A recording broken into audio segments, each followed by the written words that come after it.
Former US President Jimmy Carter's six-day funeral has begun in his home state of Georgia. Brian Abel has the details. People are lining the streets here in Plains, Georgia to send off Jimmy Carter away from his hometown for the final time. And to so many here, the former president was a friend that they say is leaving behind a legacy of peace and kindness that's impact is felt around the world. We always told the truth. We kept our country at peace.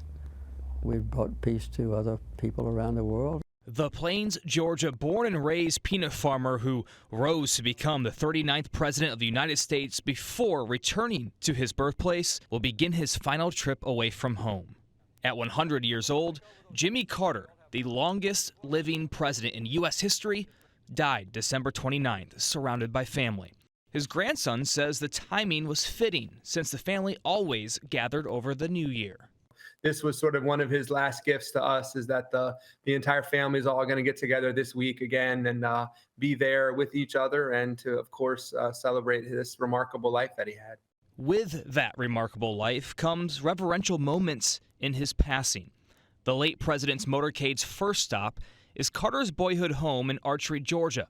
Then the Georgia state capitol to honor his time as the state's governor, before arriving at the Jimmy Carter Presidential Library for a funeral service and to give the public its first chance to say goodbye in person. He did everything he could for people, and I think that's a legacy in itself.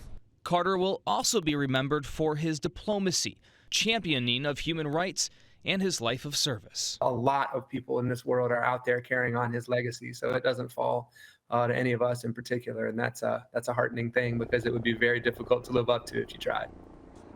And on Tuesday, the late president's body will be flown from Atlanta to Washington, D.C. There, the motorcade will head to the Navy Memorial to honor his service. Then the procession will head toward the Capitol, where there will be a service, and then he'll lie in state at the Rotunda before his state funeral on Thursday at the Washington National Cathedral. And then lastly, he will head back here to Plains, Georgia to be buried alongside his wife, Rosalind Carter.